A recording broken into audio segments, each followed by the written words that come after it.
गुरु प्यारी सात संगत जी, राधा स्वामी जी। निराश, हताश एवं उदास मन जीवन प्रगति में सबसे बड़े अवरोधक का कार्य करता है।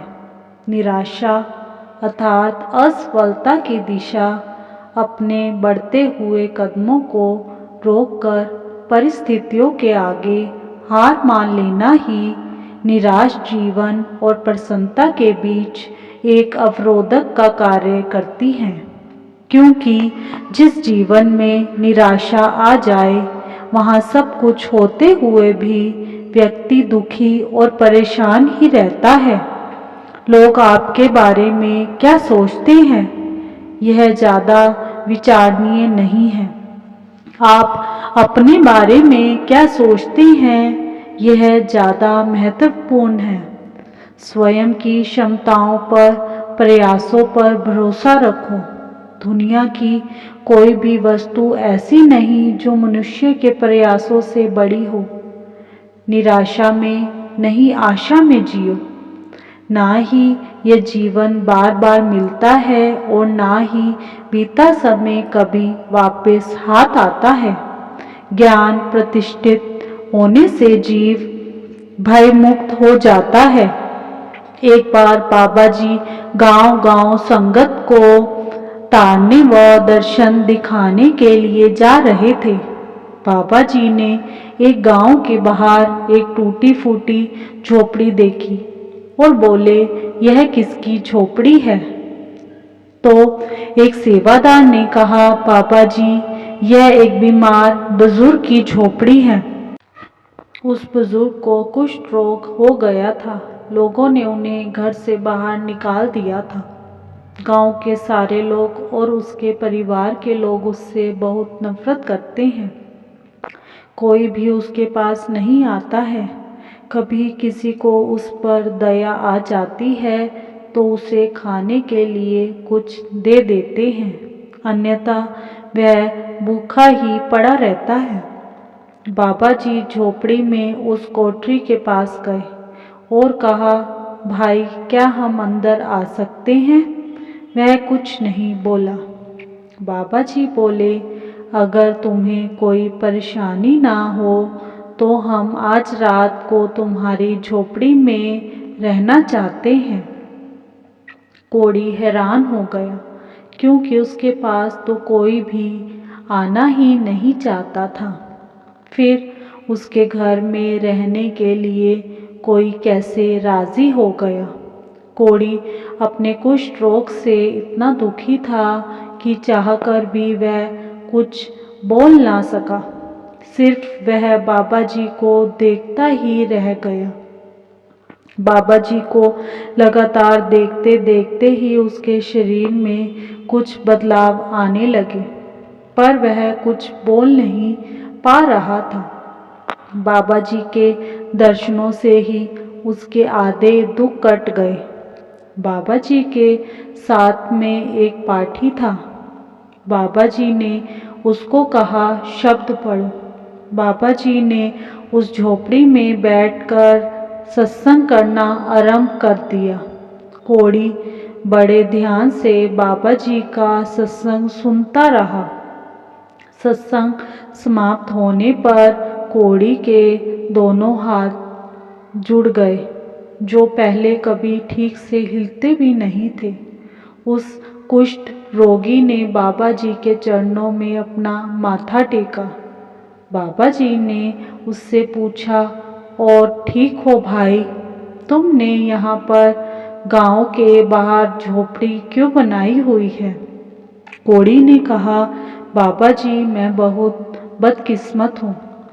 मुझे कुष्ठ रोग हो गया है, इसीलिए गांव के लोग मुझसे बहुत नफरत करते हैं। कोई भी मुझसे बात तक नहीं करना चाहता। यहाँ तक कि मेरे घर वालों ने भी मुझे घर से बाहर निकाल दिया है। मैं बड़ा नीच आदमी हूँ, इसलिए कोई मेरे पास नहीं आता, क्योंकि उनको डर है कि कहीं उनको भी यह बीमारी ना हो जाए। उसकी बात सुनकर बाबा जी ने कहा, भाई नीच तो वह लोग हैं जिन्होंने तुम जैसे रोगी पर दया नहीं की और ना ही तुम्हारा कोई इलाज करवाया, तुमको यहाँ पर बिल्कुल अकेला छोड़ दिया। बाबा जी बोले, आ मेरे पास, मैं भी तो देखूं कहाँ पर कोढ़ है तुझे। जैसे ही वह कोढ़ी बाबा जी के नज़दीक आने के लिए खड़ा हुआ तो मालिक की ऐसी नज़र मेहर पड़ी कि उस कोढ़ी का कोढ़ बिल्कुल ठीक हो गया। यह सब देखकर वह रोते रोते बाबा जी के चरणों में गिर गया। बाबा जी ने उसे उठाया और अपने गले से लगा लिया और कहा, भाई प्रभु का सिमरन करो, सत्संग सुनो और गरीब लाचार बीमार लोगों की सेवा करो, बाकी उस कुल मालिक पर छोड़ दो।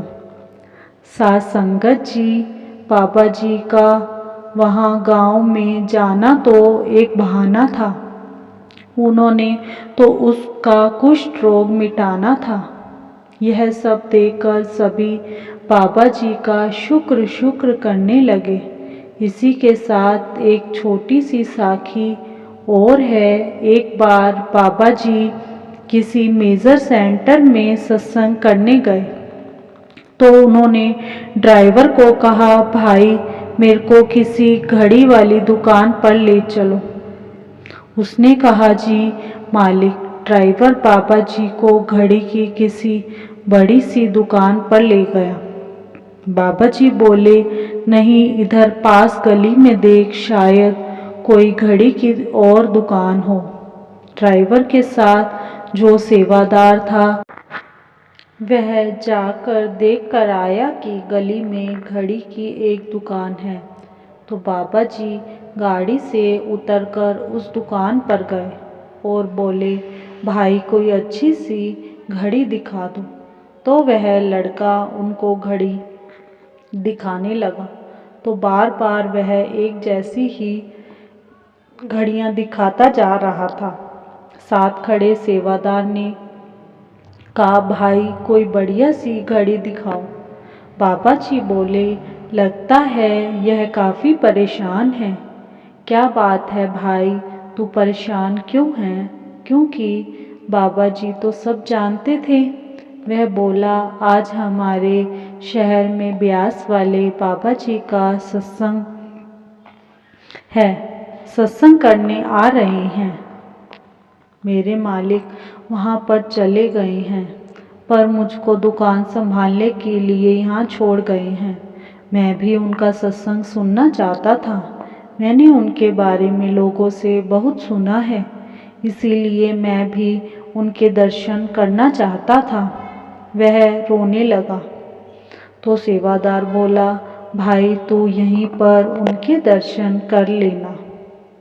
वह बोला, क्या? सेवादार बोला, हाँ भाई, यही तो हैं ब्यास वाले बाबा जी। उन्होंने तेरी तड़प देख ली और तुझे दर्शन देने के लिए उनको यहाँ तक आना पड़ा।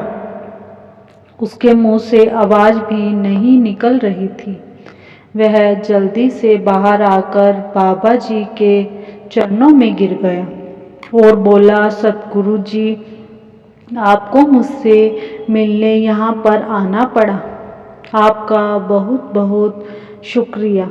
मैंने तो सोचा भी नहीं था कि मुझे कभी आपके दर्शन होंगे।